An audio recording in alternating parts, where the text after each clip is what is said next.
11th. There we go. Ask the Podcast Coach for April 11th, 2020. Let's get ready to podcast.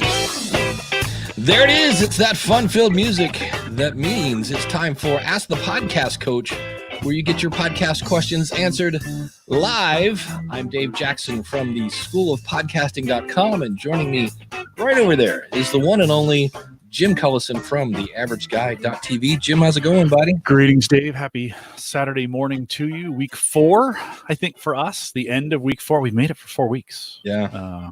In this week, we will sell. You want me to do the coffee pour, or want me to? Oh, yeah. Well, yeah. Today's coffee pour. We'll say today's coffee pour, sponsored by theaverageguy.tv. Get news, reviews, product updates, and conversation, all for the average tech guy. Now, that could be you. Oops, I'm supposed to be pouring while we do this.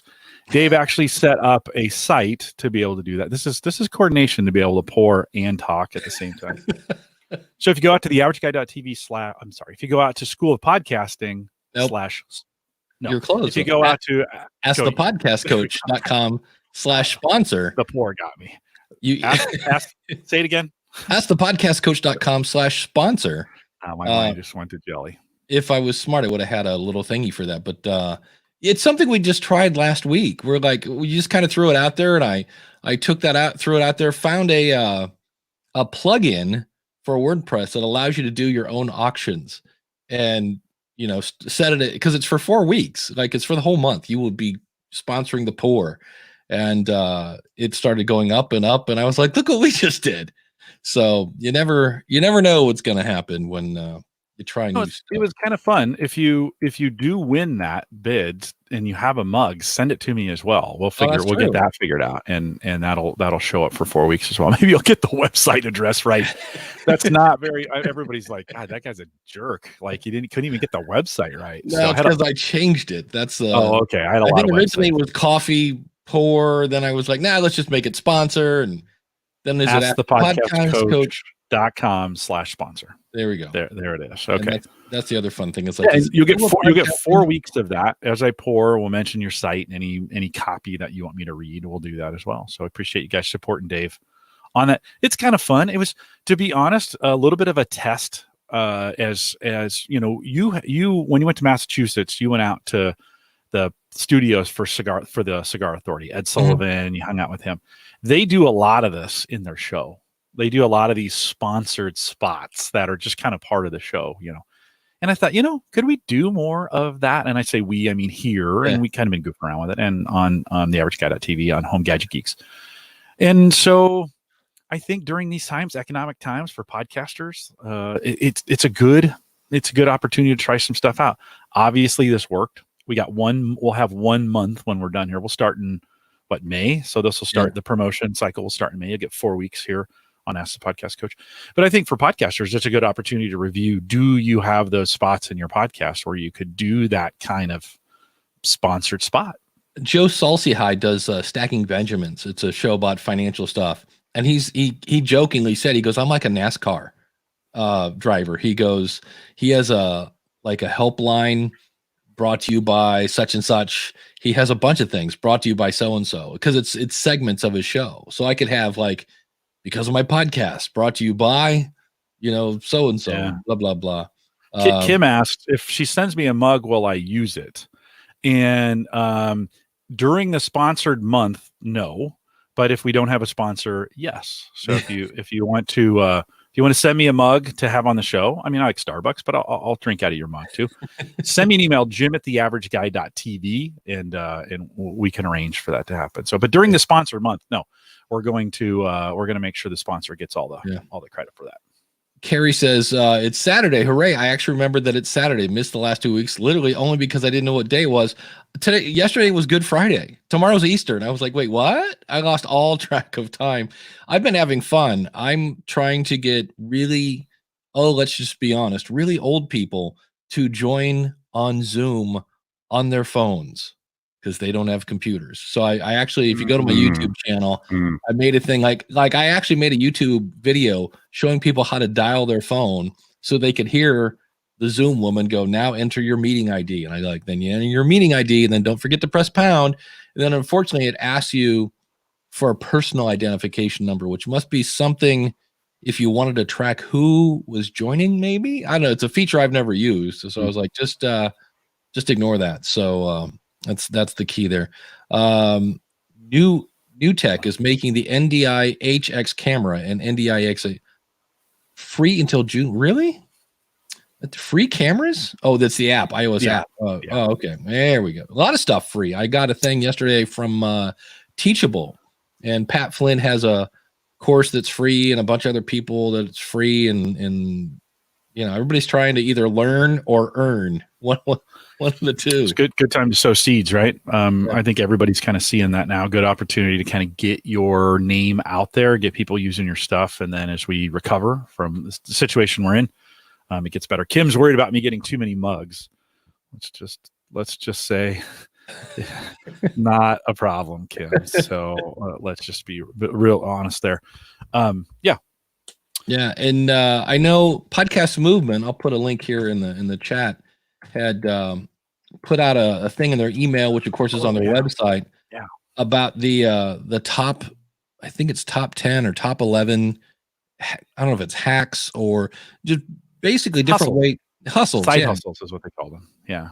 That you might look into if you find yourself, out of a job, because as much as you go, well, I'm not getting paid to do whatever your job was. Yeah, and Dave, before we dive into this, I had a thought on this, and this email had come to me, and I'd sent it to you, and I'm like, hey, we should talk about this. One of the things I think is really, really important to podcasters right now. So this message may only be good for the next couple months, or hopefully next couple months. During these times, we're headed into a pretty difficult recession going forward, and things are crazy right now. It may be good for you, even if you have your job, even if you still have it. And by the way, I'm very sorry for those. I mean, heart goes out to folks who've lost it, who are, many of us, you see on Facebook, everybody's kind of celebrating all these things about being at home. And they're like, oh, I get to spend more time with my family stuff. And there are people who are in dire and desperate needs. We also think about all our healthcare workers who have to go in still every day, and our grocery store, and the folks who are it's where it's a necessity that they're in, and they're out there doing that for us. So this is not, as we think about this is not just us. Oh, I have to watch Netflix all day. There's a lot of people sacrificing a lot for us. So we appreciate that. But I was thinking when I got this, I thought, now is the best time ever. And it goes back to this idea of maybe I need to start doing a little more advertising in my podcast. I think now is the time to start getting those things ready. So test them out, get some things going. You're probably not going to pick up a ton of advertisers. I honestly didn't think anybody would take us up on that spot, right? And they did. And listen, we appreciate that. It's in a bid, and if you want to do it, you can. We'll do it for the foreseeable future, as long as people sponsor it. But that's an example of how now might be the time to start thinking about those as we go into recovery. So have that stuff ready as we come out of this, as people get back into their cars, because they're gonna, right? We're gonna go back to work. Maybe a little bit less than it was before, but this may be the time to be thinking about, hey, I could be enhancing my income, changing my income. This might be a time to change careers, right? At this point, you might be like, well, I didn't want to, but now I have to. And so I think what we're about to talk about here, these are some options. These are some things as podcasters you can start thinking about as far as enhancing or adding to what you're doing. Yeah. The thing I thought was interesting is in the newsletter, and they don't really mention this, they had a picture of this giant, what is the name of this game where you pull the blocks out? Jenga or something like that? Jenga. Yep. They have this giant Jenga block thing here. That was at Podcast Movement Evolutions. We have one of those for Gallup too, that we take on recruiting events and stuff like that. It's made out of 2x4s instead of the little slivers. But people were playing that, and it was a lot of fun. But they called it the top 10 online side hustles for podcasters. I think number one, work for Amazon, right? We're not really working for Amazon, so to speak, right? But the affiliate, Dave, you and I have both had mixed. Yeah. when that Amazon affiliate link and some of the things, I think the harder you try, the more they want to kick you out of that thing. It seems like the more successful you are, they're like, and you're making too much money. No soup for you. But they were actually talking about, they said you can make anywhere from $150 to $300 a week, completing tasks Uh, I thought short, this was the Amazon affiliate. no, I it didn't says read. Okay. short transcription surveys, Google search descriptions. 3 hours of work could earn you $25 to $30 an hour. Flexible hours, get paid by working for one of the world's largest retailers. So I guess there are side hustles at Amazon. It's not just working in a giant warehouse, although they're building one of those here where I live, which is hilarious because where are they building it? Where the mall used to be. Mm-hmm. Yeah, we're tearing down a mall. Middle of Yeah. middle of the city is getting torn down. It'll be interesting to see what lands kind of in. That's almost a bad joke. Like that's like adding salt to the wound. Tear them all down and put an Amazon fulfillment center there. I mean, it's great for it. The more fulfillment centers we get, the faster stuff will get delivered. But Bangs brings up Mechanical Turk. They don't mention that by name in this article, but Mechanical Turk is a thing where via Amazon you can hire people to do stuff. And I've had people say they've used that to try to get a focus group to like get some honest feedback on their show. And I'm not sure like how well that works. The other thing they bring up here is tutoring. So I know. Yeah, and I think that fits in with what you're doing from a consulting standpoint, right? It's the same idea: learning, education, teaching. I think you may be surprised at what that what others don't, and you can turn those into short learning experiences. Keep that cost down, or for now, make it free if you can, or whatever you decide to do. There are some sites that help with that. That's what they said. There's even things like you could earn $22 an hour teaching English to kids at VIP Kid. And then there's one called Skooli, Skooli, that is math tutoring, which for me, I like math. I mean, I had 5 years of it. I have an engineering degree. So it's like, Dave, this is an area as we think about when the economy is restarting, the education systems have been completely disrupted in all this, right? Yeah. Who knows when the junior college system, is that what we call it? What do we call those colleges that aren't universities, but they're we used to call them junior. Anyways, community colleges. That's what the community college. Those may have some openings for folks that during this time decided to do something different. So as we go into the fall, you might want to look at your local community college and see if they're looking for adjunct faculty who will come in and teach some of those courses. We have at ours, Metro Community College here in Omaha. They've gotten very progressive in some of the courses you can take, and they have some credit and non-credit around. Like they have a culinary program that's super popular. Like you can't get a class in their culinary program because it's not for credit, but you cook, like you go in and you cook a whole gourmet meal, right? And it's like $50. Wow. And you come out of there with this great meal, right? Well, from a podcasting standpoint, there may be some podcasting or communications. I mean, think about the world that's been disrupted. And as not everyone, as a lot of folks have come home. I don't know about you, Dave, but I've gotten tons of daily. I get 2 or 3 emails from Gallup employees and our certified coaching community saying, how do I get your microphone? Like, how do I do my lights? How do I do this better? Like our consultants have all of a sudden started paying attention to what we're doing here. There may be some community college offerings for you, or you may even want to petition your local community college to say, hey, you know what? There's a need for people to know how to set up and do this live studio stuff. You might want to hire me to lead a class or whatever. So there could be some opportunities in that if you're looking out to the recovery to say, hey, there's a new world out there and people are dying for this information. You might want to just check in with your local community college. Yeah, Jeremy says, I work for a university and I've been busier than ever. We're talking about still being all remote through the beginning of the fall semester. Mm-hmm. So like we're in emergency mode at the moment with all this kind of stuff. Everybody's kind of cobbled this together to make it work. The supply chain for all this equipment, cameras, microphones is sold out. Oh yeah. Now, China's trying to get a C920. But China's coming back online, right? I mean, they are starting to come back online. And I think this summer we're going to see some of that stuff kind of show back up again. And then this fall would be like in a planned approach, you could be putting how to help videos together for your community to say, hey, here's how you set up a home office that has better sound than the crap of the laptop that you've been using all spring. I think people will be more receptive to that. So there could be some great opportunities in a planned kind of way as we think about going into the fall. Maybe the fall is going to be all virtual. Help people do that through some YouTube videos or classes or whatever that. Yeah, because it doesn't take much. I mean, I every time I don't have them on a color right now, but I have these colored LED lights. So if we wanted to go blue here for the background, we could do that. And people are like, how are you doing that? I'm like, it's a $15 LED light that I sit on the floor and put it at the wall. Now I have a backdrop. I just bought this through TeePublic. If you go to podcastclothes.com, I believe will take you to my TeePublic, and it's called a tapestry. It needs a little ironing, I see here. But I think that was $30. Right now, everything's 35% off there, and some cheap lights, and presto, I didn't spend $1,000 to make, I guess if I throw on the TV, maybe getting close to there, but that's in the hallway right now. So, but yeah, Dave, as you're buying those things, you might want to check in with those companies to see if they have an affiliate program, right? Because right now we heard, I was on a call with you and Clay, right, last week.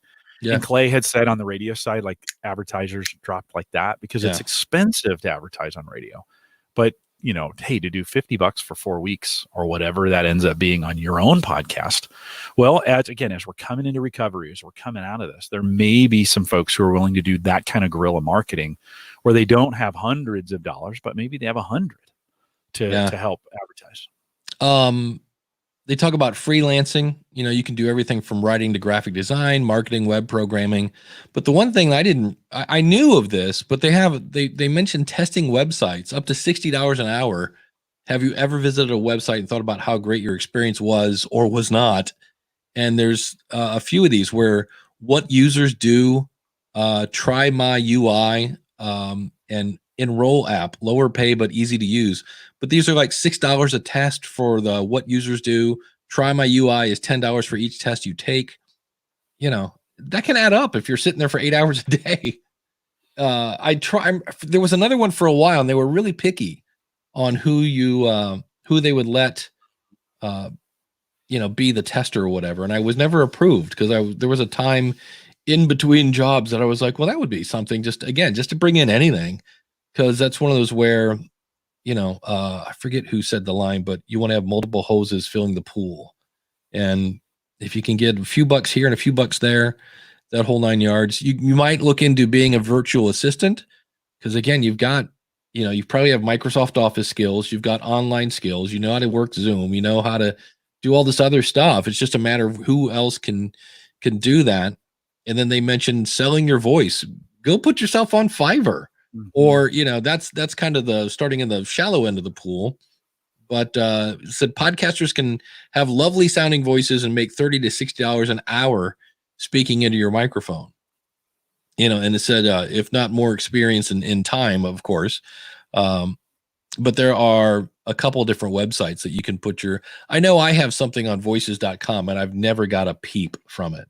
I need to go over and find out, like look and see what I have it. Maybe you just don't have the right voice, or it's not getting promoted right, or that's some of those pieces. This is a good time to practice your voice, practice your vocal skills. There are classes and there's YouTube videos on this where you can go out and with voice coaches or vocal coaches to help you with that. That may be a good time to practice some things that you're doing. Get your craft better on the voice side. And then they mention there are some remote job websites. One is remote.co. The other one's just remote.co. And these are places that specialize in kind of work from home stuff. So I can only imagine how slammed they are at the moment, but I don't know. I never heard of these, so I was like, maybe they're not. Who knows? But you don't know. There's in the United States, there's 16 million people who filed for unemployment last week. So, it's a big pool, but it's worth a look if you need it. It's worth looking into. It's one of those things where it's like, what's the worst that could happen? Nothing. Right. You know what I mean? I don't get it, but I spend 5 minutes, filling out an application or whatever. The one thing I thought was interesting is I came over here And I think it's already weird that it knows where I live just by going to their website. They're like, oh, you're in Cuyahoga Falls. I'm like, oh, all right. Oh, am I logged in? Nope, not that I know of. But anyway, I just came over here and typed in the word podcast. This is indeed.com, by the way. And you can see it automatically fills in podcast producer and podcast host. And I was like, it's interesting that the word podcast is not like, what do you mean podcast? So if I say podcast producer and say, forget find jobs in Cuyahoga Falls, like just any place would be fine by me. And there you go. So, oh, it wants me to sign up. All right. Well, here, I'll anywhere activate. Oh, blah, blah, blah. Oh, yeah. They're going to get some information from you, Dave. Yeah. .com. Find jobs. Okay. Not spell. Yes. Just leave me alone. I just want to see the results. Yeah. They're podcast producer, audience ops in Connecticut. See, I need to send that to Clay. He's in the Northeast. I think he's in Maine. Team Coco podcast producer. That's weird. That's what's his name? That's Conan. So maybe starting another one. Well, these could be old ads too, right? Oh, that's true too. These could be from before. Yeah, that's very true. Yeah. But I mean, look at all these: native podcast project manager, Fatherly freelance podcast producers looking for a freelance podcast producer to helm the 3rd season of the Fatherly podcast. So, what if I go, what if I just type in audio? All sorts of stuff, audio, video, audioology. If I go audio editor, with a space would be better, I would think. Oh, the pressure of typing in front of people. Oh, it's live. You know how that goes. Yeah, it's live stream audio. You know how to live stream, maybe. Contract music editor and mixer, audio video producer, editor. Remote work available right there. Bingo. Netflix, an audio designer. It's probably more editor and proofreaders. Insurance transcripts. Boy, talk about some good reading there. But it's worth, and that's just Indeed.com. That's not Monster.com or what's the ZipRecruiter? Zip's another one. Indeed and LinkedIn are like the leaders, right? When we think about in recruiting now, talk about a space that was disrupted. That Monster is pretty much no more, and they were 15 years ago they were the biggest name. They were an emerging disruptor themselves who got disrupted by some companies, with Indeed and really LinkedIn coming on. And of course, LinkedIn's owned by Microsoft.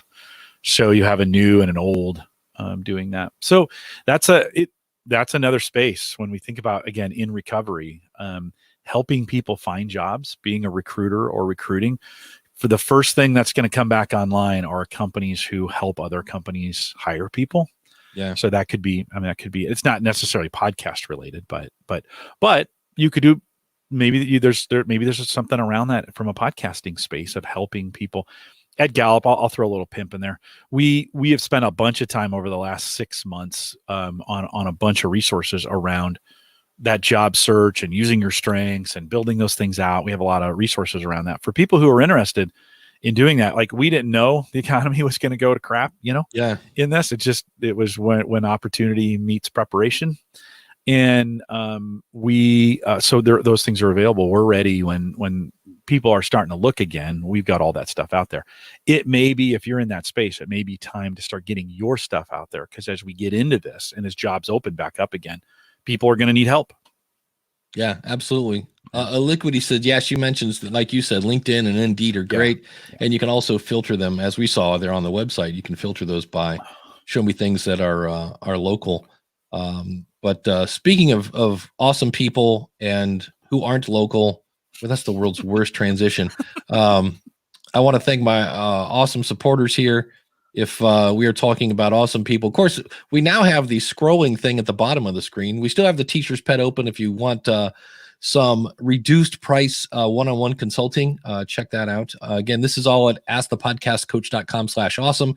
But our $20 supporters are Greg at debtshepherd.com, Glenn the Geek Hebert at horseradionetwork.com, Josh Rivers at podcastguymedia.com, Max Trescott at aviationnewstalk.com. Max is a super nice guy. He actually, remember I reached out on the School of Podcasting to see if anybody knows anybody who would know anybody who would know anybody that might know somebody at Facebook.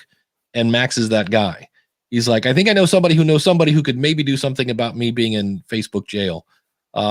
Shane at spybrary.com. He was on last night. We had, I've been calling it Podcaster Happy Hour. And he was on, and of course he also does a show about the travel industry, and he goes, it's just, the travel industry is just wrecked. Oh, devastated. Yeah. Carl at Life in the Carolinas podcast. So when we're able to go outside, go to the Carolinas and check out Carl.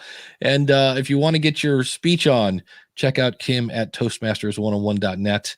Because if you're afraid of speaking in public, you're really happy right now because you're to go out in public, but eventually you'll have to go out there. So if you'd like to be an awesome supporter, go over to askthepodcastcoach.com/awesome. And Jim, you are pulling up your screen for something. Don't do it. Hold on. Don't do it just yet. I had the wrong.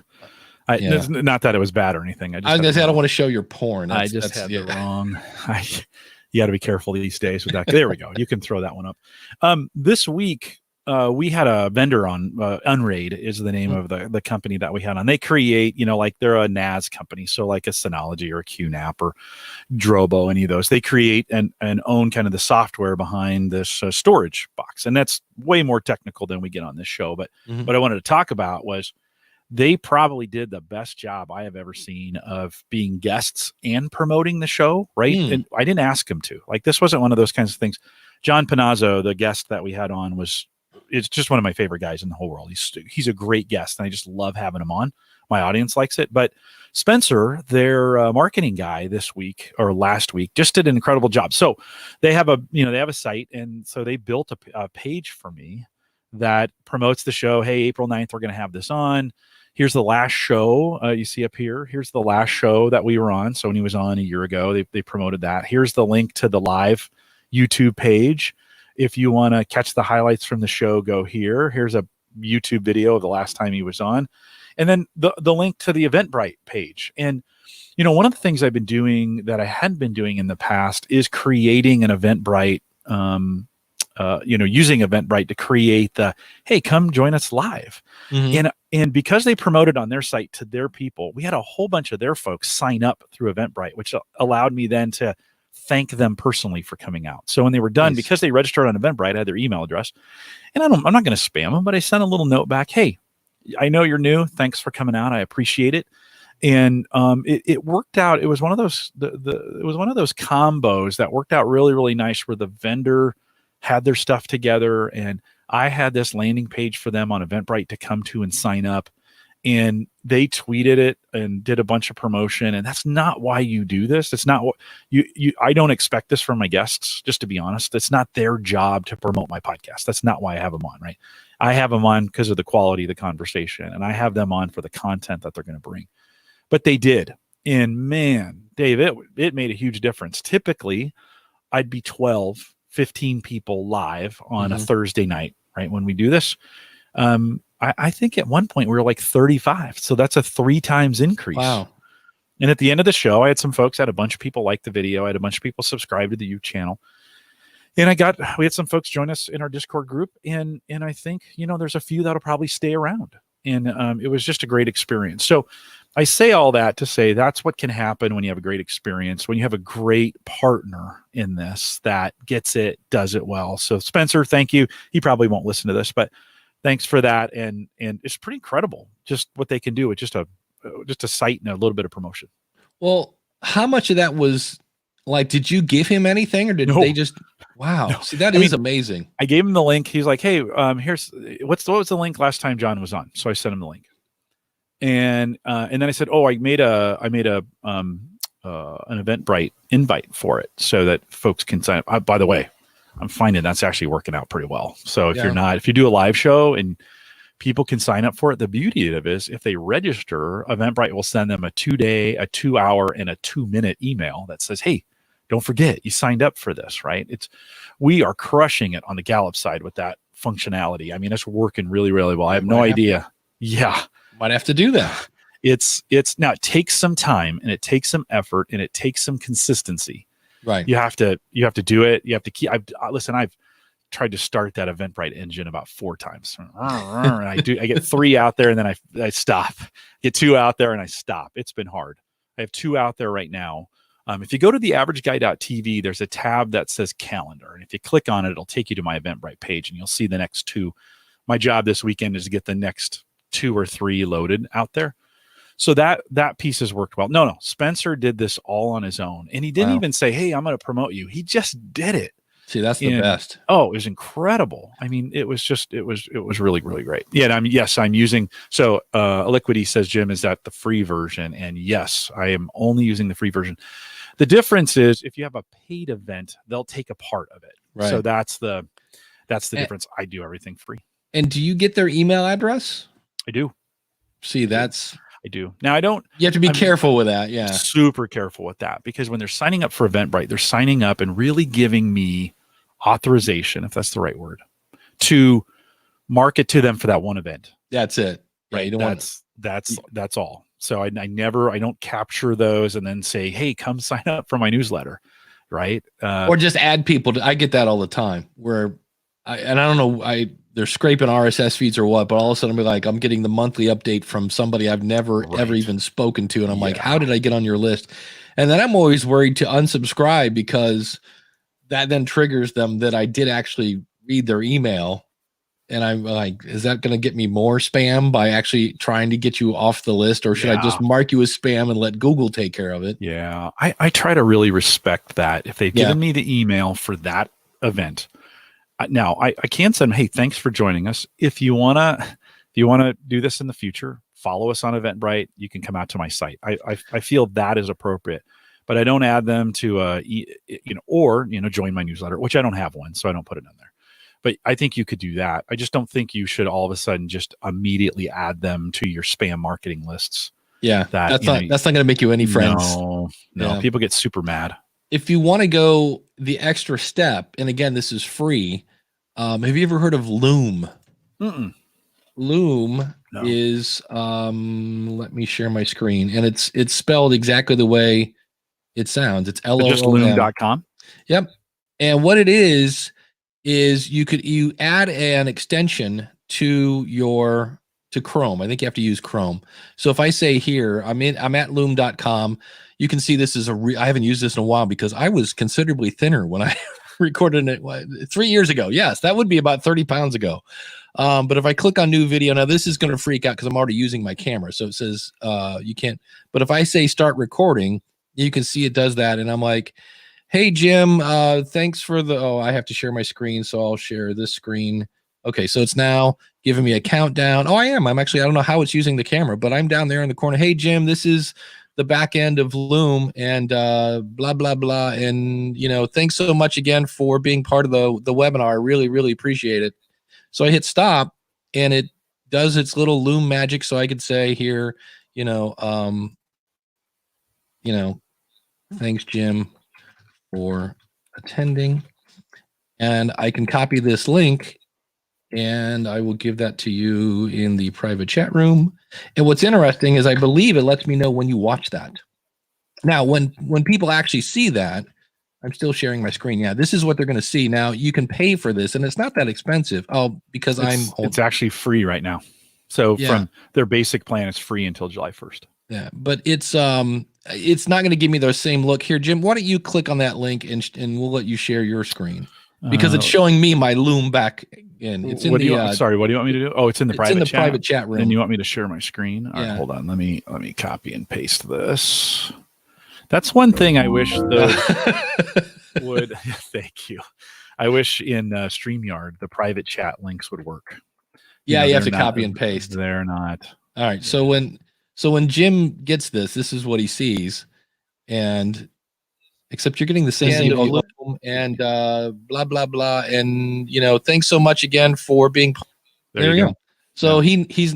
And so it kind of shows the screen. It's great. I can see we have a different system that we use at Libsyn for making videos for people to go, hey, just click here and do that. But it's just another little level. And the fun thing is not everybody does that. So everybody else is saying thank you via email. And all of a sudden here comes Jim Cullison and he's got a video thank you. It's a great idea. Yeah, and then Yeah, go ahead. Liquidity says that looks like Screencastify. There are a few of these. I use Vidyard. Vidyard is different because you can. I have, unfortunately, I only have one. I wish I had multiple ones. But if I send you a video on Vidyard, a top or at the bottom of the video is a link to join the School of Podcasting, a link to hire me for consulting. So I make all these little videos, and oh, by the way, here's everything you can buy from me around this free video. So what's the difference between doing this there and doing it, say, on YouTube? Like if you created a YouTube video, made it unlisted, just easy because you can go right to the page, start it. It's boom, right there in Chrome. You're like, boom, boom, boom. Here's the link. Send it. Blah blah blah. Still be pretty easy in StreamYard, right? Create, go in, create. If you here, go in, put a title in, a description. You know, hey, thanks for doing this. Blah blah blah. Make it unlisted because you don't want that maybe showing up in public, right? You could do it that way through StreamYard and YouTube. Can you? I've never tried this. Can you stream in StreamYard to just StreamYard? Yes, on the paid version. So you need to you need to have the $240 a year version. Yeah, and then it would go away in a week or whatever, however long. 7 days. 7 days local. But I would think if I was going to do this a lot, I would create a separate sub channel on YouTube for myself. That's just it's not my public channel. That is just, I might even just call it thank yous or whatever you want to call it. And then in StreamYard, you could go in and just select that channel and say, okay, that channel, the title, blah, blah, blah, put a little description in there, push it here, go broadcast, bam. Because that thank you channel, nobody subscribed to it. You're not worried about it. Something somebody figuring it out, whatever, make it unlisted. And you could probably do the same thing with an unlisted playlist on your site. But I think creating a separate channel might be better on YouTube. So that's a good idea. Like, especially right now. I mean, thanks go a long way today. People are just craving that connection. And so if you can do that, that'd be great. Yeah. Darren Dake from the Corner Talk podcast says, I use Bonjour for short vids to all my students. I can use it on Chrome, a cell phone app, or on the fly. Yeah. I've used that for years. I only switched to Vidyard because they have a better landing page, basically, in a nutshell. And then Ryan Jackson says, Bonjour integration with Patreon is really cool way to thank patrons and can be used to send short vids to anyone. Yeah, Bonjour is really cool. They have since ramped it up, but for a long time, they were kind of really pushing people, just use the app. And I'm like, I sit in front of a computer.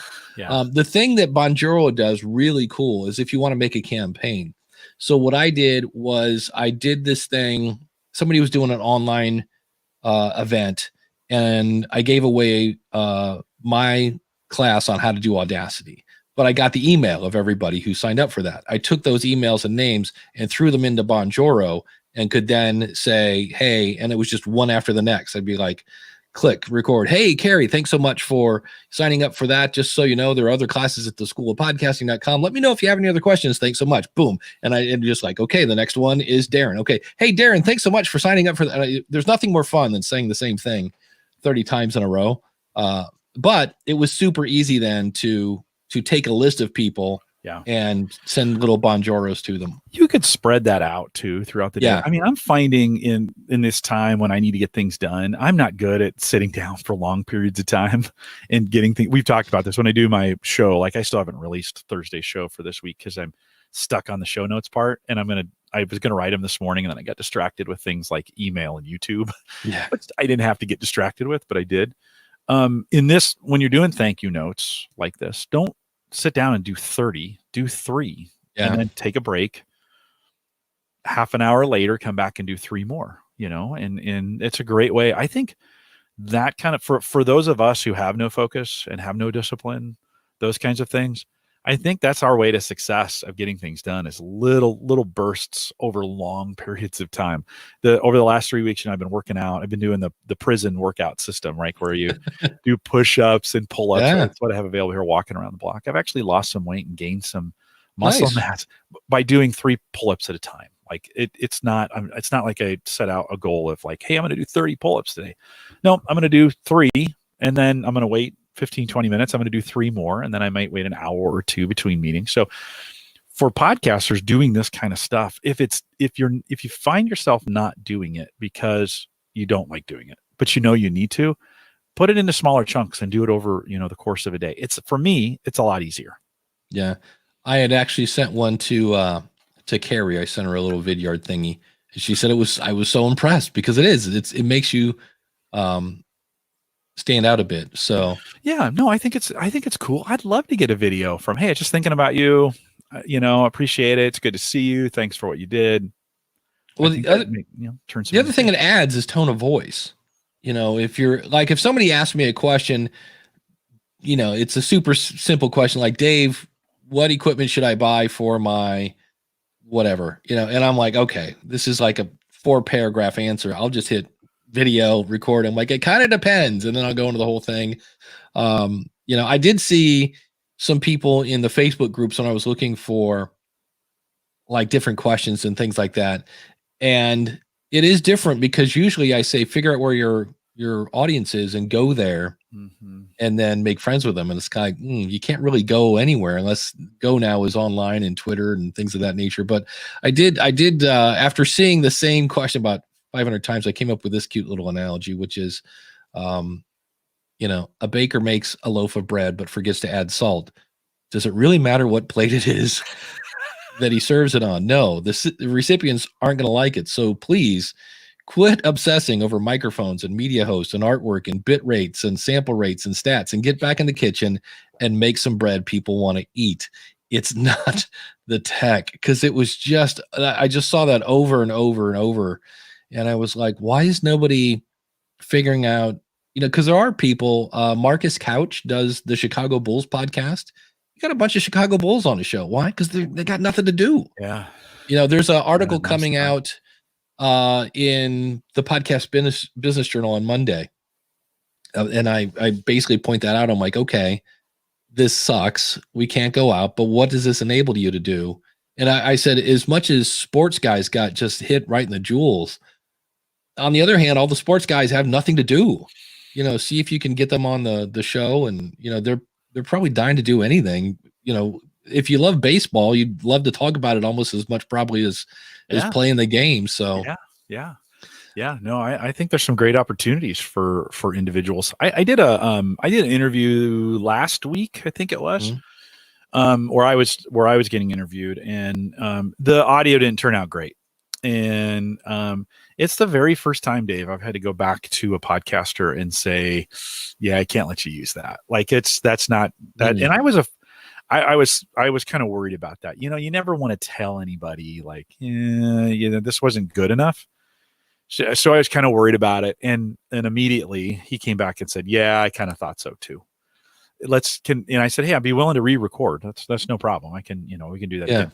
And so I think whether you're afraid to ask a guest because they're a big deal or whatever, like, with sports folks, or whether you have to bring some hard news, like if you made something that just wasn't good enough, it's not up to your standards. Just say it, like, just do it. Yeah. Just send the invite or have the conversation and say, yeah, because you might be surprised. The person on the other end may say, oh yeah, I've been sitting around waiting for somebody to ask me to do something. Or they may say, yeah, I thought that too. You might give them an excuse. They might have been worried about it, like even having you, because I asked to listen to the podcast, thank God, before it got released. And he may have been worried that, like, oh, maybe this isn't good enough. And when you say that, you release that person from that guilt, right? They just like, oh yeah, you're right. Yes, let's do this again. And so don't hesitate on those. And the longer you let them go, the harder it is. So just get them just right. Just do it early, get it out there, just be honest about it and have those conversations.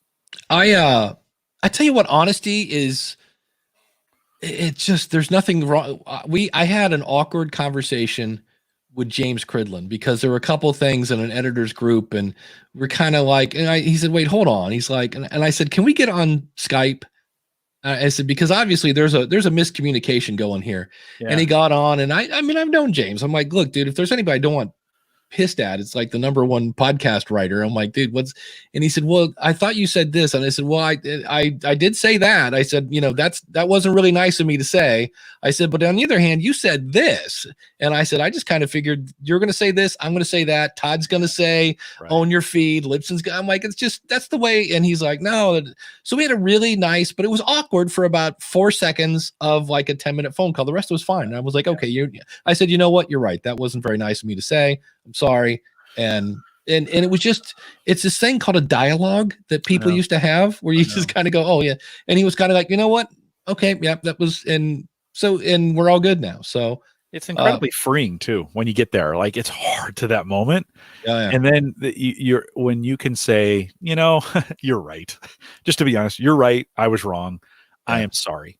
Like, just that sentence, you're right, I'm wrong, I'm sorry, changes everything. And it can actually make a relationship stronger in the end. Like, not in all cases, but sometimes it's better off. You're better off at the end than you were in the beginning, for sure. Yeah. Well, and like in his case, he had said something in the newsletter that was perfectly fine. I said, it wasn't the newsletter. I said, it's what you said on your podcast. He went, oh yeah. Forgot about that. And then he said, and you said this. And I was like, yeah, I'm just going to own that one and say that wasn't very nice. And I said, I'm sorry. I said, I won't do that again. So you're like, you're right. You're right. I'm wrong. Sorry. And it was like, yeah, okay. And that's what adults do. Talking about the video thing, Carrie said, I just did a video message to my wedding clients just to check in and let them know I'm here for reschedules. Here's the thing though, with this, and not that that's bad. That's awesome. Don't forget to add a link for people to just donate if they want to. Right. Because I had a musician friend of mine that said, hey, just so you guys know, I lowered the price on my CDs if you want them, or downloads, blah, blah, blah. And I said, dude, I own everything you have. I go, do you have just a PayPal link? And he's like, email me back. He goes, I didn't even think of that. I go, yeah, some people, like, I said, especially your true fans that have all your music. Well, we've already bought everything you have. And, you're a musician. You have no money coming in. I'm like, what's your PayPal? Yeah. So it's some cases that we just, I think part of that too is like, it's just, then you feel like you're just asking for money. Well, there are some people that just want to give you money, in cases like this. Like, I don't have a ton of cash, but if, is really the case. Like, for the longest time, I didn't have any way. I didn't have a Patreon, and I didn't promote eBay, or not eBay. What's the Patreon? No, Patreon or PayPal. Glow.fm, PayPal. No, PayPal. It's going away. It's been a long week. And I had a listener contact me, and they're like, would you make a way? Like, I really want to send you some money. Would you make a way for this to happen, please? And it was I almost got a little bit like money shamed. Like, how dare you be a podcaster and not provide a way for us to support you? And I was like, okay. So I figured out at the time, this was before I did a Patreon account, but before I did the PayPal side. And you never know. You're right. You never know. Just put it out there. You don't have to overdo it. Just, but make it available. Yeah. Randy has a fun question. He said, ask me about the pitfalls of having 2 feeds on a single website. That by default is WordPress. Told him I've never done it. Found conflicting info online. Anybody have any advice? Directed them to 7 feeds. 7 feeds on go to theaverageguy.tv. Randy, go to theaverageguy.tv/subscribe. And you'll see, I have each show. So Home Gadget Geeks and Cyber Frontiers have RSS, and then they also have a video and a video small feed for them. So 6 feeds coming off that. And I use categories for one. And what's the other one? Categories. And in PowerPress, you can have it as a category feed, or you can have it as a feed, whatever that other. There's 2 different ways of setting this up. Randy, if you just contact me, Jim at the Average, you've got my contact information. Yeah. Let me know. I can walk you through it. It's a little complicated at first, and I spent maybe a month really wrapping my head around that thing, because at first you're like, what? And then as soon as it clicks, you're like, oh, of course. So you can definitely do multiple feeds on a single site using PowerPress. Yeah. And then the fun thing is with WordPress, you automatically have /feed, whatever your website is. And then you have another one /comments/feed, I think, because there's a feed for the comments that you can subscribe to. Daniel got it. Category and channels. That's channels. Those are the two different. Yeah. and they work a little bit different. So Randy, get with me and we'll get on video and I'll walk you through it. Yep. We were talking earlier, I think, about editing, and Aliquity says, I like the comment from a workshop leader who said you wouldn't read a book that wasn't edited. Why would you not edit your podcast? It's true. I always say that before. Well, I listened to on the 4th was my 15 15-year anniversary. So I went back and listened to my very first podcast. Wow. Number one, I mentioned a bunch of things that don't exist. And then I was talking about how much I was saying, and I said, well, there's no editing in podcasting. Right. And I'm like, well, there's a thought I've definitely changed since April 4th, 2005. So, there's definitely editing in if you want to. You need to. I think in most cases you need to. I think if you're gonna republish live stuff where you're having conversations, you could edit that. I'm not sure. I don't know. Yes, I'll just say go ahead and edit your stuff. We have a Libsyn question. Dave Jackson was going to sign up, but for Libsyn, contacted Libsyn. They don't offer annual billing. Oh, don't want a monthly bill. Send a thing into support@libsyn.com. It's not something that's on the website, but I'm pretty sure I can get you in touch with our billing guy and he can set that up. If you're willing to give him money, I'm sure Libsyn will find a way. Yeah, we'll find a way to take your money. That would be crazy. What else is going on? It's funny, boy, you don't check the chat room and all of a sudden they go crazy. And then poor Carrie, she has talk about a catch-22. She goes on because she has her photography business and weddings and such. She goes, but on the travel show topic, I'm stuck because I finally have time to work on my show with episodes in the can, but they're all tourism related. And what could you do? Let's be creative. Let's use the chat room for this one too. So chat room, let's think about and like there's no wrong answers in this. Let's just we'll do some virtual brainstorming. Okay, in a world where travel is shut off, right? I mean, right now, nobody is going anywhere, literally, right? So what kind of things could you start doing now that would prepare you? This goes back to the conversation early in the show. That could start preparing you for when it does come back. Or what kind of stuff, when we think about alternatives, maybe there could be some alternatives. In other words, how to take a vacation when you really can't go anywhere, right? So I'll throw out that topic, right? That'd be the first one. How to take a vacation when you can't go anywhere. There could be some tips, just like we read in the beginning of the show, right? Podcast Movement put out that, hey, some things you could be doing right now. Just ideas. Doesn't mean you have to do them. So chat room, what do you think? Dave, I'll throw that to you. If you were thinking about topics for when in recovery, so she's ready. What if she has 10 articles that are ready for recovery that she can publish when we go? What would you say? What would be some good topics, do you think? Well, because her show is about Key West, for now, could it be something like, hey, here are, the bummer is you'd blow them all in one episode, but like, here are three movies that were filmed in Key West that feature Key West. So if you want to see what Key West is like, Robin Williams was in the blah, blah, blah movie. Keith Sutherland back in the 70s was in this movie, so it would take a little Googling to find out what movies were filmed in Key West. But if you want to see what it's like, here's some thoughts of that. And then you could explain how realistic, if there was anything that was Key Westy specific, like let's say they were doing things in Key West, like, okay, that would never happen because, this is the way it happens in Key West. And in the movie they did this or something like that. Yeah. That might be a way just to, so that was the first thing that came to my Kim, throw Kim's comment up. She said, talk about local events that locals might not do. People in Canton, Ohio don't go to the Pro Football Hall of Fame, right? So there could be some things. There could be some stories going on right now about how local restaurants or businesses are doing or how they plan to get through this. We have a restaurant here in Bellevue called Stella's, and it's been on dives, drive-ins, and diners, or is it the other way around? Whatever it is. Yeah. Real famous burger. I can only imagine they're premium and they got to be struggling, but it could be an interesting interview if I was doing Bellevue, Nebraska businesses. How are you doing? How are things going? Let's, what are you planning for? Get them on the radar. That may be something that people would be interested in hearing. Yeah. Jeremy says history and background of certain areas. True. That's evergreen content. Very true. That's a good idea. Before I went to London, I spent a bunch of time watching podcasts from people who had traveled to London and we're giving tips.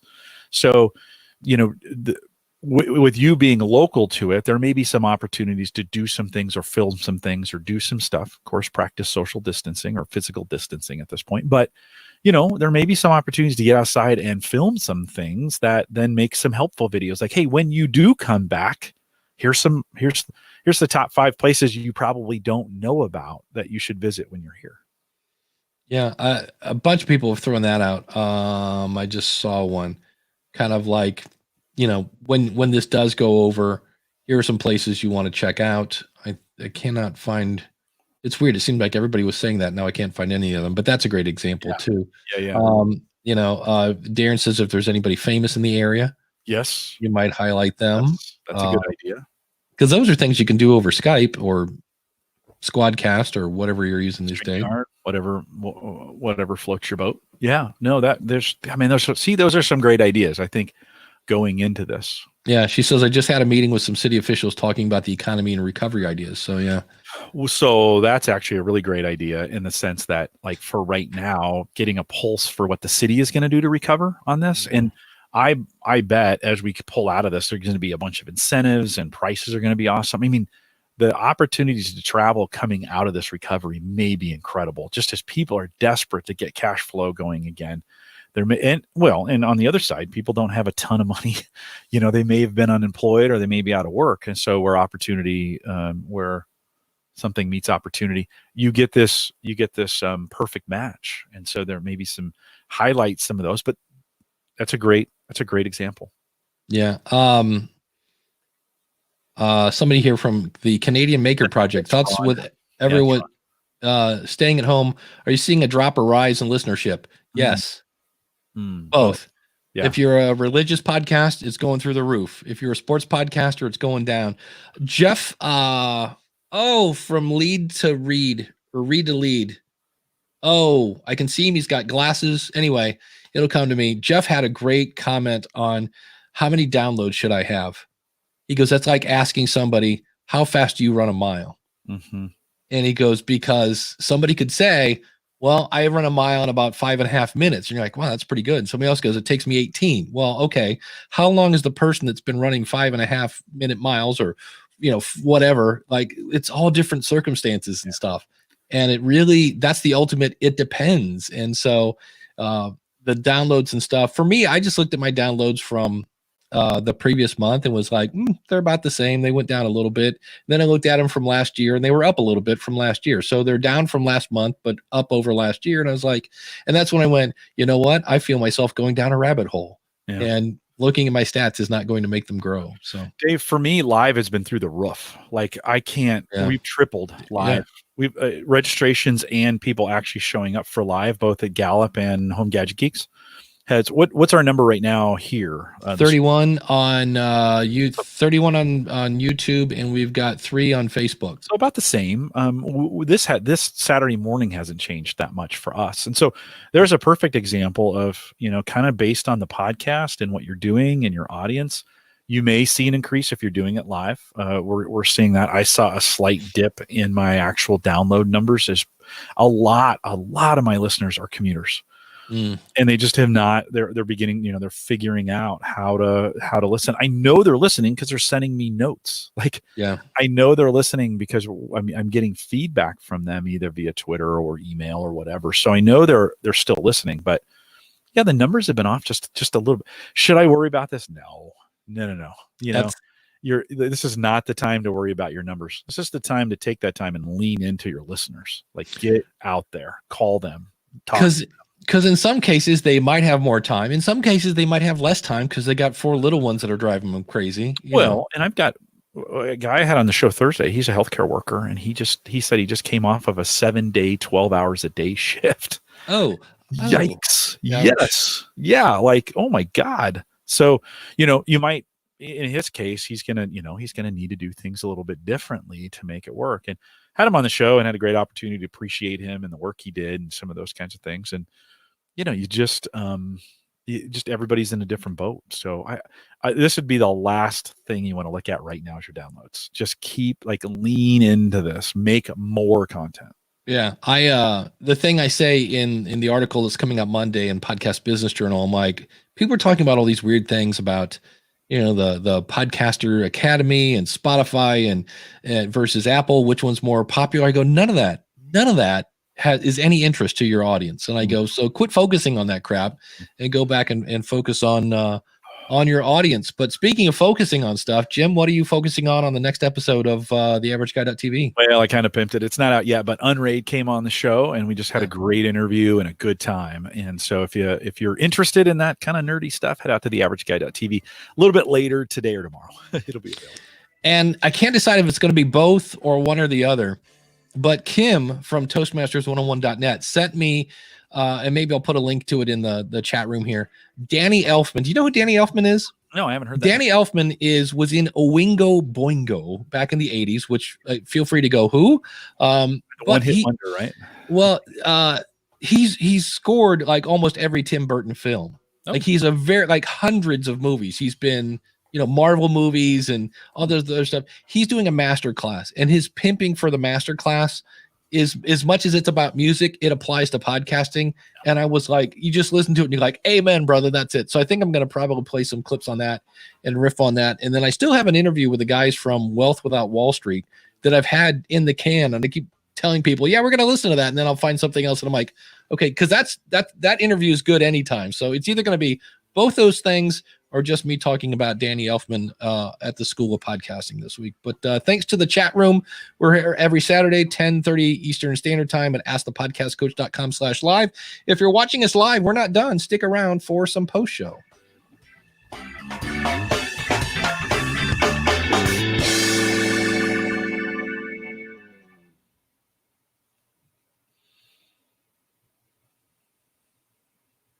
And we're back. Yeah, it's he's done he started off, and that's what I loved about it. He was approached because he's this 80s new wave kind of guy, and somehow he got to be friends with Tim Burton, who was doing Pee-wee's Big Adventure, the movie. And they said, why don't you do the score? And he's thinking in his head, I'm not a music scorer kind of person. And he basically said his motto for most of his life was, well, I'll screw it. And he goes, I didn't want to really mess up the guy's movie, but I was like, he also, he wrote the Simpsons theme. So he's super, but it's interesting because he's got all sorts of imposter syndrome in there. It's a really good thing. So Brandon says here from out there in Utah, I'm just figuring out how to listen to my shows now and not neglect my family. See, that's the tough one. Yeah. So I said, some people might have less time. Yeah. I run a data center for a school district and had to send 40,000 Chromebooks home. I can't imagine 40,000 Chromebooks. Number one, just the order of that. Like, yeah, excuse me. I'd like 40,000 Chromebooks, please. Geez. Yeah, it's crazy. Brandon and I put this in the show notes or in the chat. We're going to chat. Thank you. My brain is not working this morning. 4:24. So Thursday night. Yeah, I need to drink more. Thursday night, 4:24. I've got 3 guys from our community coming on to talk about some of the changes that have been going on in the education space, and all very technically related. And so you might want to join us in the audience. I'd love to get your feedback on that, as well as we talk about how your world is changing in this. Brian Freelander, Chris Nessie is coming on to be a part of that as well. Nathaniel Lindley will be our panel. And then actually, that's the one I need to get on Eventbrite today so we can start promoting that out to the communities. But really kind of focusing on sysadmins and those tech-heavy folks inside our education space. And the question is, what's the new world look like for you guys? When you send 40,000 Chromebooks home, that world never comes back. Like, it's like, what'd you learn? What are you figuring out? What happens on a snow day in the future? Like, some of those topics around this are super important. What's the future of education look like? We're going to talk about that Thursday night, the 24th. So Brandon, I don't normally pimp it that hard, but I'd love to have you come out and be in the audience in the chat room to get your feedback. Yeah, Marcus I went over and looked at Facebook, and for some reason, there it is. Marcus Couch does the Chicago Bulls podcast. Says actually sports podcasts are going well as there's no other content out there except podcasts about the team. So yeah, I've been every now and then I'll flip through like ESPN, and it's funny if there's any story, they're like a dog that won't let the bone, like you're going drop it, and they're like, no, we're going to talk about Tom Brady for another 4 days. I'm like, really? We get it. He's in he's in Tampa. Yeah. It's pretty funny, but because there's just not much to talk about, and then it's like, oh, hey, guess what? We've postponed the Olympics for a year. And then they'll talk about that for like a day and a half. And I'm like, yeah, what else are Throw Jeremy's comment up here. Yeah. He says, we're making big use of Azure Windows virtual desktops at our university. Trying to get software to students is a big issue. I've been trying to push for VDI for 5 years, and it took a pandemic to get it done. I'm hearing that a lot from sysadmins and folks doing this kind of work. What I found particularly interesting is the students sometimes are the burden. Like, the students aren't adopting all these technology. Like, hey, could you switch over and do this? And the students are fighting it. And you're like, that's the last place, you would expect kind of the faculty and some of the old folks, I don't want to teach online. Some of the students are like, I don't know. Now, certainly more than not are just taking it and running with it. But the younger you get them, sometimes I've been hearing feedback like, man, yeah, it's been hard to get the students to do some of this technology. So didn't expect that. And you can, we also have to think in the education space, there's areas where internet is bad, not available at all. Students don't have the technology associated to them. Brandon sent these Chromebooks home, but in some underprivileged communities, they may not have a Wi-Fi connection to get on at home. Yeah. He also says, yeah, I had a lot of things set up small scale, and people kept telling me, number one, no. I scaled from one user. On some of our remote tools to 40,000. Well, the thing he said is, I said, how do you order 40,000? And he said, luckily we already had them. And I'm like, yeah, okay, we're like, I know a Chromebook isn't that big, but still 40,000 Chromebooks. They were distributed throughout the schools. So the schools had them in carts, and the students were using them in the classroom already. I mean, this is one advantage where the schools may have had if they were already using them in the classroom. Nathaniel Lindley, who's going to be on my show on the 24th, they do this in his district, and he has a job very similar to Brandon's. And in the district by itself, it's hard to maintain those when they control those Chromebooks 100% of the time. Like they're always in the school and they never go home. They have carts with all these cords on them so they can plug them back in and get them all charged. They have these remote things where they can wipe them and reload them, overnight. So if the students mess them up, right, they got all these things for it. But it's an added level of complexity when the students then take them home. Brandon, did you ever have a situation before where they were allowed to take those Chromebooks home? Is that something they had done before, or was this the very first time you'd let the Chromebooks out of the building? I'd love to. Yeah, he did say they just purchased 35 hotspots to put on buses to drive to underprivileged neighborhoods. That's kind of cool. Super great idea. Yeah, this is where we're getting creative, right? All of a sudden, Wi-Fi didn't matter until it did, right? Yeah. Especially in the underprivileged communities. We've kind of been ignoring them. Like, well, I'm sorry. We got it. You don't. Sorry. Well, now in the education space, we can't ignore that. We're trying to get these students educated. They don't have Wi-Fi at home. Their parents don't have internet. Liquid says, my experience as a teacher is that many teachers don't want to adapt technology in their classroom, especially if they have poor classroom management. Yeah, it's anytime you're throwing in new technology, the one thing that human beings all hate is change. And I mean, my first job out of college, I was there 10 years. And half the reason I don't work there anymore is I started to roll out technology to the sales staff. And one of the guys that was on the board of directors said, I'm using my shoebox and index cards. They've served me well for 30 years. I'm not changing now. And everybody went, well, if John doesn't have to do it, why do I? And all of a sudden that rollback started rolling back. And they're like, well, what are we going to do with Dave? And I'm like, oh, crap. So Eric says, Eric, my buddy, Mr. Hey. The one and only.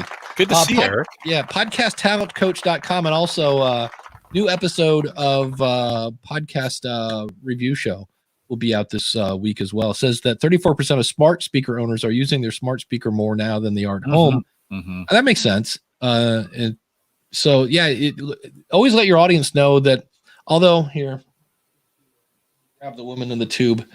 Let's see how she does. Come on, give me some cable. All right. Alexa, play Home Gadget Geeks on Apple Podcasts. Playing Home Gadget Geeks, audio MP3 from Apple Podcasts. Playing the latest episode. Battling tech fatigue and lockdown. Holding updates and new work processes. HGG 439. This is the Average Guy Network. And There we you go. found Alexa, Gadget stop. Geeks. Thanks, Dave. That's nice. Nice to know So- it works. It's just a matter of, well, it doesn't, I mean, for me, I always get School of Nursing. And I'm like, no, that's not it. So close, but not Yeah. quite. Yeah. But that's where, do that on Facebook. Maybe actually, because you don't want to do that live. Because I so far I've only had that really blow up in my face like once or twice when I was recording something. But I'm on Spreaker too, so you can install Yeah. on Alexa. You can say, sorry, we keep doing that. We have to say, Yeah. "Hey, lady," darn it. Yeah. Hey, you- lady. hey, lady. Open. I think you say open Spreaker, and then you're in their app, and then you can say play Home Gadget Geeks, and it'll play it out of the Spreaker app. Yeah. Darren, who teaches people how to be Darren is such a great story. Here's a guy that just wanted to talk to other coroners. Really, that's where he started. Right. And then that led him to like, wow, this guy seems to be pretty cool. So that led to him getting speaking gigs, which led to him to being like the head trainer of Missouri, which then he found out that people can't get certified. So he started a school to certify people. It's an amazing story. But he says being an online training company already, since all the classroom courses around the countries have been canceled, we were set up to scale quickly. So yeah, that's a nice place to be. Yeah, everybody is really mad at me because I just said the A word. I got this message. So, at Gallup, we converted all in-person courses to virtual in a week. And we've been trying Wow. to do this forever. Yeah. So a lot of the framework was there because we've tried it 2 or 3 times. It just took you don't have a choice. Because we'd always get about 99% of the way there and somebody could be like, I don't think we're going to do it, but we're forced to. So I got a listener to our Theme Thursday called the Coach, our programs there. She said, thanks for adding me to the group. I can't wait to learn more about becoming a certified strengths coach. So after discovering Gallup opened a virtual ASC course, this is what we call it, I decided to make lemonade out of lemons and signed up for the virtual course for the one that's beginning in May. She's a mom, could never come to young kids could never come to our in-person courses, isn't necessarily doing this because of a pandemic, but we created a new opportunity for her by going virtual instead of that. So there's going to be these opportunities now where as people switch over to stuff, you're going to have a whole new audience, right? And so I just think for podcasters doing that kind of stuff, there's doors that are opening right now that weren't open before. Yeah. It's like I said, it's one of those things where as many, and there are a ton of doors that are closing. It's going to be interesting to see, what sticks after all this stuff kind of, weeds itself out in that whole 9 yards. So this is the perfect time to fail right now. Try and fail as much as you can, because I think the cost of failure is low. It's cheap. It's zero in a lot of cases. Right now, there's just so much craziness. And so if you've been thinking about trying something, try it. This is a good time to fail on it and say, oh, nope, that didn't work. I'm going to try something different. that's it. Mystic Max says, I was thinking of starting an online Bible study last year. Could not figure out the software or afford it. Facebook Live, StreamYard is free. You don't have to pay for it. I do pay for it because I want them to stick around, but there are all sorts of stuff. Tomorrow I'm going to have, and it's weird because you are so used to just where you've been. So yesterday I had the pastor get on Zoom and he was like, oh, wow, I didn't know I could see you. He's never been in a Zoom. He's never been in an online meeting. These are people that are just like technology. It's not that they're afraid of it. The circles they run in, right? Nobody's doing, Facebook never had Live. to. They never had to. Yeah. Right And now they do. Yeah. Marcus says now is a great time for Facebook ads as well. Liking your page has never been cheaper. That's interesting to know. I know. Well, it's supply and demand, right? And nobody's got money. And so this may be the time, if you've got some in your budget for advertising, now is probably the time to spend it. I think if I did a Facebook thing, I would set up a landing page with maybe even a video that says, hey, welcome Facebook people. Click the player below. You'll hear a sample of my show. And if you like it, subscribe. Because I've had people that said my numbers are up every time because they'll send people to an episode, like actually almost right to the MP3 file.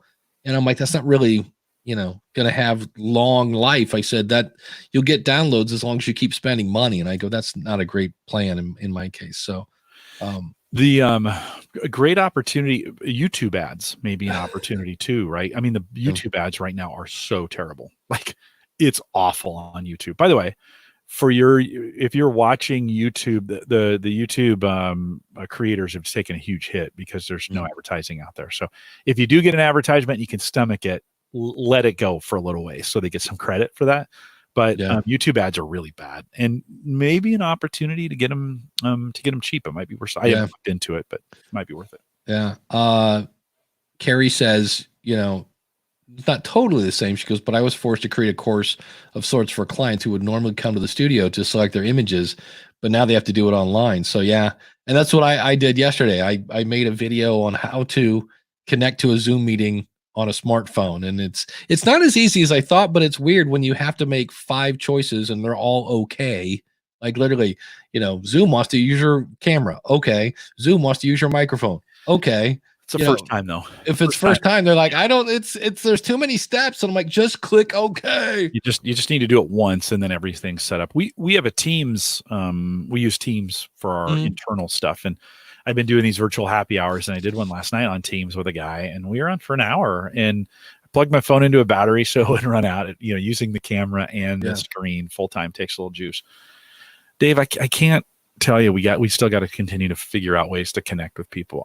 Last night as I was sitting here, I was thinking, God, I cannot wait to talk to Dave in the morning. Like it's a bright spot in my day and my week, to be able to connect with an audience. And so don't hesitate to connect with people. If you're thinking about them, call them. Well, that's it. I think I told you last weekend I did a Zoom meeting with my family, and it was just my Aunt Betty for 80% of it going, oh, look, there's Katie. Oh, look, there's like, okay. Yeah. Throw Eric's comment up there. Oops, wrong one. We'll get to that one in a second. Yeah. With time on your hand, now's a great time to put a few evergreen episodes in the can. Absolutely. I actually have a few, which is unheard of for me. Yeah, especially like he says at the end there, if you've had things getting in your way and those things are now removed, now might be the best time to get those scripted or whatever and get them recorded. Yeah. And then who'd you say this was? This is Ron. YouTube ads are really bad. The last 2 ads were selling me to call and pray or go to the place. It's bad. They're awful. There's one about a real estate one that I'm getting. Oh, this kid comes on. He's like, now's the time to sell real estate. I'm like, that's not what I need to. Yeah, it's not what I need to hear right now, buddy. But I have to look into that. Which is better, Facebook, Twitter, YouTube, Periscope, Instagram for streaming using social media to point to YouTube? Yes, they're all.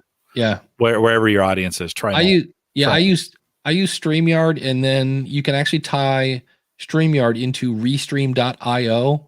So if I wanted to, I could be right now I'm going to Facebook and YouTube. I can't see Facebook comments. So for anyone on Facebook, if you leave a comment, I can't see it. But I could also use Restream to go to Twitch and Periscope, and I think Twitter. And I'm like, to me, as much as I want as many people as I can, it kind of bugs me that I then have to go check multiple places to see what people are saying in the chat rooms. It doesn't all filter back to StreamYard, unfortunately. And that's just the way it is. But diving into this market and just trying certain things out is key. You got to try them all, and you got to kind of find your audience. You could go to Twitch, you can go to Periscope, you could YouTube, you could do YouTube and Facebook at the same time. Chris Curran, is doing this on Wednesday nights. He's kind of a podcaster hangout. And I think he does YouTube and Facebook, but I know others are adding Twitch into that as well. It gets a little more complicated when the chat's coming in from all kinds of different places. I tell you what, if there's been one surprise, this is a personal moment here, so just hang tight for 1 second. If there's been one surprise in this time, it's getting to know Chris over the last 4 weeks. Like, I didn't know Chris very well. I'd been on his show, but I didn't know him very well. Man, I like that guy. Like, I just love it. It's been a surprise find to hang out with him. And I think that's one of those opportunities during this time. It's just create new relationships. And I just love hanging out with Chris. I mean, it's he's hilarious. A lot like hanging out with you. And it's been fun getting to know him. So take advantage of those opportunities in those times to improve your relationships for sure. Yeah. Brandon says one of my co-hosts is single and lives alone. And after we recorded, we talked for over 2 hours because she's going crazy. Yep. Yeah, good for you, Brandon. By the way, good for you for taking the extra time and sensing that in people. They need it, They definitely need it. And Randy says my live streaming consumption has been almost 100% musicians. Yeah, because those people. I Right. had a friend of mine. This is before it was like complete total lockdown, and he did a performance in his driveway. He just dragged his gear out and sang to the neighbors, and they were all because you hear him when he gets done. You hear a bunch of people like, "Woo! All right," So, uh, but That's Mystic Mac says they need to have software you can chat to Facebook, YouTube, Periscope, Instagram from one place. It's never going to happen. But Yeah, you kind of have it on StreamYard. So all their chat Yeah. comes into you. And but that unified platform, those companies are never going to let that happen. no, Unfortunately. yeah. So I usually am just on YouTube, and I tell everybody go to askthepodcastcoach.com/live, and they end up at YouTube. And then I just started adding Facebook just because Marcus and Eileen's in both places. Bill's over there. So, but I don't know that unless I click over there, and I got enough things going on over here. It's hard to keep up. I can't check. I don't like it. I don't like that's why I only go to YouTube, because I don't like being in all kinds of different places. Yeah. It So, gets a little crazy and that limits me. I mean, that's not a good thing. That's not advice I would give. Like, just do one place. That's my comfort level, and maybe that's what I need to change. Well, that's me. And I only added Facebook just because I knew I would get some people over there, and I would just need to. That's why at the bottom you'll see it says join the call at the bottom, and then for a while. Wait a minute. Marcus are you aware hot mic? Mm-mm. I did not know. What is hot mic? Hot mic. Hey, jump back. Want to kiss myself. Don't know. Never heard of hot mic. Choose your own live broadcaster. Hot Mic is a social app for live TV. Choose your commentary, sync with your TV, and join the conversation. Oh, now that's interesting. That's pretty cool. That is kind of cool. Because I talked about Troy Heinrichs from the Blacklist Exposed, and did I go to the wrong place? Yes. Yeah, no, that's not it. It's hotmic.io. Of course. What is that actually supposed to stand for? Input, output? Yeah, that's what in technology, that's what it stands for. But I need to send this to Troy Heinrichs. That's pretty cool because he does the Blacklist Exposed and actually had some of the actors on a YouTube live StreamYard kind of thing watching the show. That's interesting. Yeah, that is interesting. Thank you, Marcus. That's pretty cool. I've been toying with the ideas of watch parties more and more, especially as we're doing a virtual conference this summer. Gallup is, when I say we, and I don't have it all approved yet, but I'm toying with the idea of then doing virtual watch parties over the top of those for our other time zones, because it's going to be done in the U.S. time zone. So it'll start at 8, go to 4 Central Time here in the U.S. But I get feedback from our global folks all the time, like, this middle of the night for me. So I've been thinking like, hey, maybe I can get a group of people together and we can do these big watch parties by region where we watch it after the fact. And you don't get the full experience, but you at least get more than if you're just watching it by yourself. And so you can interact with people. So been toying with that more and more. I'll meet with that team next week to see if I can get permission to do that. But I've been thinking about that, those ideas of watch parties a little bit more and more. This is kind of in the spirit of that, I think. Yeah. Marcus says you replace your sports announcers, and then Dan says it's director's commentary for live TV, basically. Yeah. No, that was the thing I hate. We have an IO stands for Indian Ocean. There we go. Why would the Indian Ocean have its own domain extension? I don't know about you. We have one guy's really good on TV, but we have an ex-football player that does the Browns game, and he says awesome things like, well, if you want to win the game, you got to score some touchdowns. Yeah. If you want to be successful in this league, you got to catch the ball. And I'm like, wow, can somebody hit him in the head with a cast iron skillet one more time? So you mean John Madden? Is that what you're Oh, I forget his name. Doug Deacon. But he's just like Baby Huey. He's like, oh, the defense has to stop them if they want to win the game. I'm like, really, Doug? Thank you for that awesome sports analogy. I've never would have come up with that analysis. So I think Dan Deerdorf was accused of that for a while too. Yeah. Stating the obvious, Yeah. In what they're doing. It's hard in color commentary. It's hard. It is hard not to get that way sometimes. Who's really good at it? It's Tony Romo. But Tony Romo's amazing. He's almost clairvoyant. yeah, but he knows. I mean, he came out of Yeah. the game. He is a guy who I think just had that natural talent, that natural broadcaster talent, and that's where preparation met opportunity. And There was a while he was almost like spoiling the game. He's like, okay, it's third down here. It's 4. They're gonna run a 5-3, and watch. He's probably gonna pass it, and then they pass it, and they're like, okay, well, Tony, who's gonna win the game? I think the NFL said, Tony, enough of that. Stop doing that. Yeah, stop doing that. Yeah, Daniel said I did a synchronized rewatch party via Hulu. That's kind of cool. And then Randy's asking about your interns. Internship programs around the country have been disrupted for sure. Some companies are using them, some aren't. There's a GitHub page that has actually a list of all the companies around the United States that have canceled and that are extending. Nobody really knows for sure what's going on with those. But yeah, this has been a huge disruption for those, especially for the summer.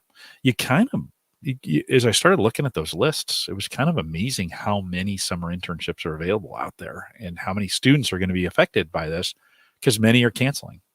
Many companies are canceling. It came at just the wrong time. We're going to just be coming back to work. Hopefully, we're going to just be coming back to work as when these students, well, that's not even true.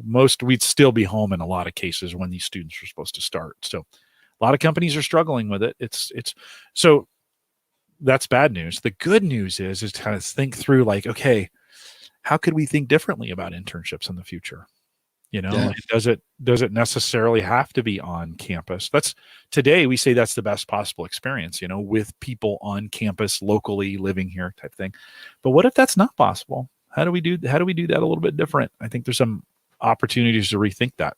How do you onboard somebody from their home office? That's a little bit harder. I think this will force us to get better at it. Jim, I have a question. We haven't talked about this. I realized I had this in my notes. I didn't bring it up. What are your thoughts on reviews? Because we actually got, let me throw one up on the screen here. Mike Moody. Well, my podcast review, of course, go to schoolofpodcasting.com/NPR. Thank you, Daniel, by the way, for that. It's a great service. Well, he just added Castbox and Pinecast. So all of a sudden, all these reviews came in. So Mike Moody said the go-to podcast for honest, direct, and knowledgeable info on starting a podcast and making your podcast better. 5 stars. Thanks, Mike. And so my whole point is, do those belong in your podcast? Yeah, I think so. I think there's a place for them. You want to, I've said this, that we got accused of too much congratulatory backslapping one time for saying too much of that. No, I think there's a good place. Social proof, right? I think there's a good. It just feels good. I'd also take a review that says 2 white guys who ramble too much about stuff that doesn't matter. Right? I'd take that review. Yeah. I just don't know. I had somebody who put them up front, like right at the front of their show. And I was like, it's because I'm like, who really enjoys a review? You do. I'm like, it's not so much your listeners. Yeah. I just did it's probably going to be a future episode. There are phrases you should avoid. And one is, before we get to such and such. I'm like, wait a minute. Because whatever comes after that better be pretty good. And because what they did, this person, I was listening to an episode, and of course they had a great title. So I click on it. I'm ready to hear about the title. They introduced their guest. I couldn't have done it better. I was like, can't wait to hear this conversation. And then the person went into 3 minutes about a webinar they were holding. The whole time I'm like, just give me the website. I'll go later if I'm interested. Just what's the website? No, there's going to be this. There's going to be that. Da, da, da, da, da. And then they get done. I'm like, okay, great. Let's get back to that great guest. And there's like, oh, I want to share a review. I want to do a shout out. And I'm just like, no.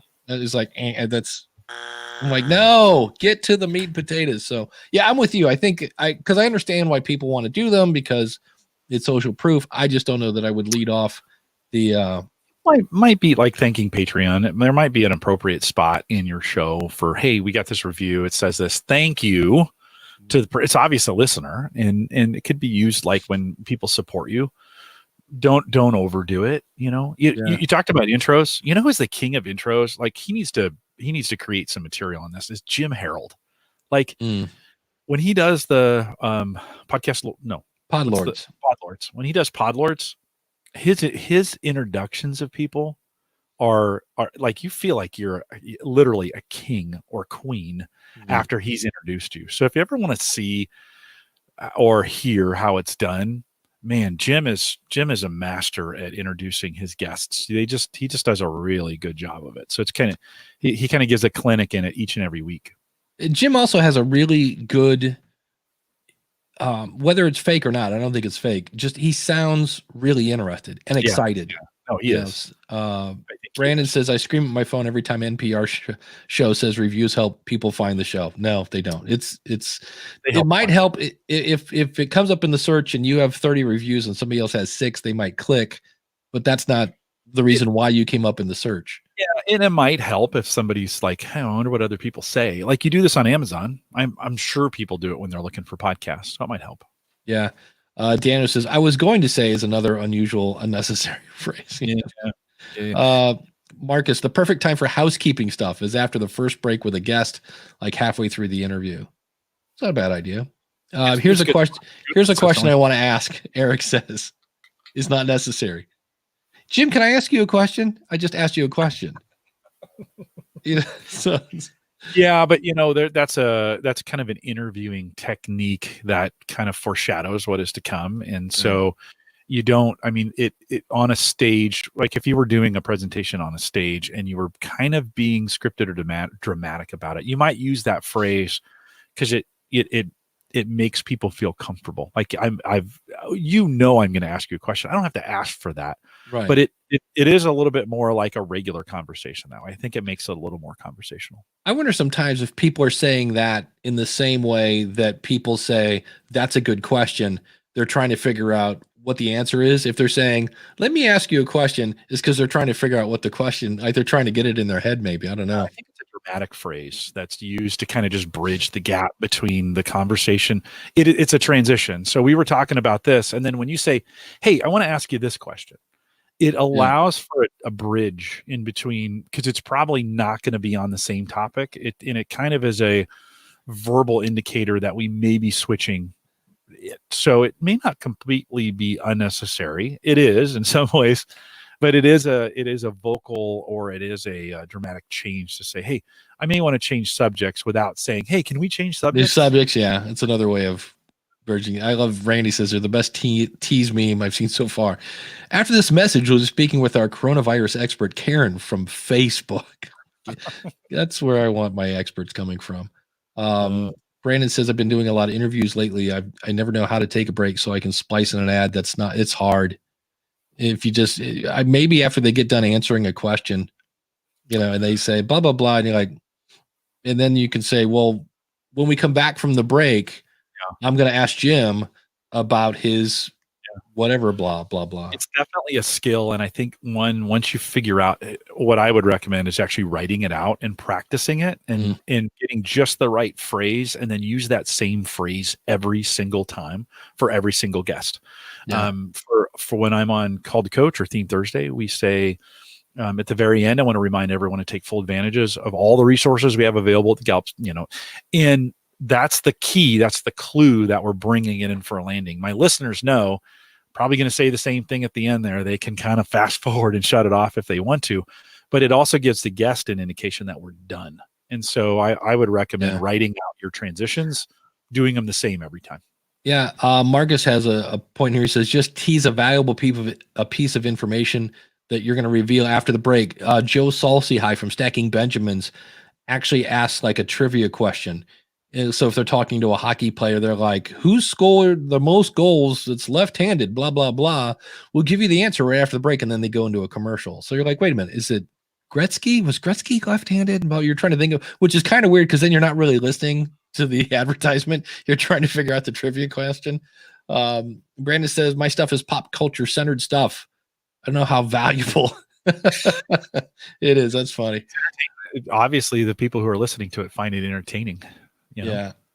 I want to remind. Yeah, that's another phrase. Well, that's the one I use. I want to remind everyone to take full advantages. But I say that so fast, but that's their verbal clue, right?